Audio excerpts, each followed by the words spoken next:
Okay, fascinating tech story, one that cuts to the very heart of the moment we are in.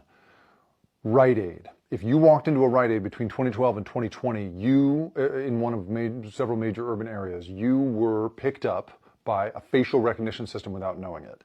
And that facial recognition system was intended to head off shoplifting. These were cities in which Rite Aid had decided that there was a big problem with shoplifting, and they wanted to get out in front of it in some way. And this tech was supposed to be a way of assembling a sort of a broad database that stores could share to spot people who came back as part of organized retail crime, right? The shoplifting rings, because there are these rings of repeat offenders, basically. And they were trying to figure out how to solve that problem. Retailers all across the country trying to figure out how to solve that problem.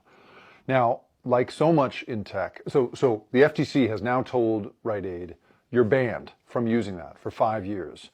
And they have to submit to a kind of ongoing monitoring. There's all kinds of stuff that is a really interesting precedent for not just facial recognition, but all kinds of companies.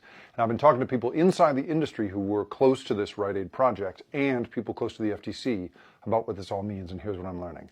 So the industry people are basically telling me that, like so much of tech, this began as a kind of high-minded concept that you could ethically but very smoothly create a kind of deterrent and surveillance system that would really, do what everybody wanted without persecuting anybody, right? And the notion was that you would spot people who come back repeatedly and not drag them out of line or embarrass them, but just very, in a very high touch way, just walk up to them and basically say, may I help you? How may I help you? And supposedly 9 times out of 10, when you do that to a repeat offender shoplifter, they just leave, and that would solve the problem, right? But I want to show you a chart that I think is really interesting. This chart shows the productivity compensation gap in the retail trade sector between 1987 and 2018. And what you're looking at there basically is the dotted line is the rise in the number of responsibilities a retail clerk has over time. And the purple line is the adjusted for inflation hourly compensation. So basically, money has stayed the same for people working in retail, while their job responsibilities have gone up and up and up and up. And so as a result, into that world, they deployed this surveillance system in which you didn't have people trained or with the time or resources to do that kind of may I help you, sir kind of thing. And instead you had people kind of ad hoc throwing, random camera phone photos into the system and feeding news clippings into this database to the point where there were a bunch of false positives. Those false positives tended to target people with Black and Asian backgrounds, because those tend to be the places where facial recognition gets it wrong. And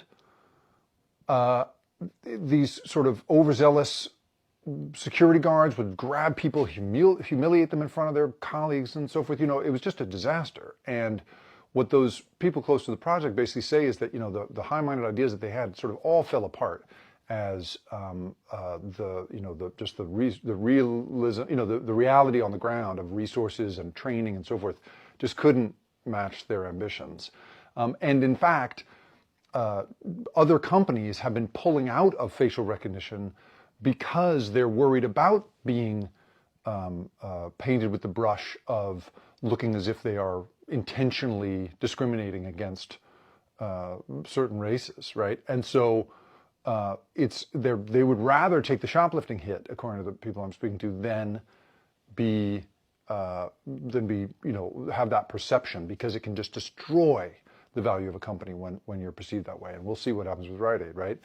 Now, the Rite Aid says that they fundamentally disagree with many of the assessments of the FTC and but they've agreed to this, basically, to this order. And it's more or less a done deal. They're going through bankruptcy, and so the bankruptcy court has to approve it, but otherwise it's pretty much a done deal. So that's interesting. What the FTC, though, says is that this is also really a line in the sand, not just for facial recognition, but for all kinds of technology. And that what they're trying to basically establish is a way of saying to companies like Rite Aid and the companies that provide solutions to them, you cannot just experiment on people in the wild. You got to figure out ahead of time, both in the lab and in real world testing, if this works. And on an ongoing basis, you have to be on top of, you have to show us that you are monitoring in real time whether this thing works. And if you screw up, if you make a mistake, you also have to delete the data, because that's one of the things that Rite Aid is being required to do, is that database is being wiped.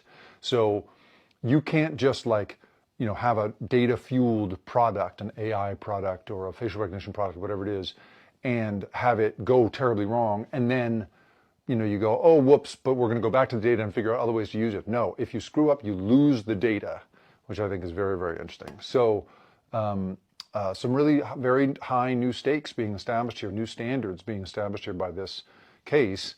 And I really am curious to see the degree to which it spreads across tech and becomes a precedent across tech, and not just a question of how facial recognition specifically was deployed in theory to deter shoplifters.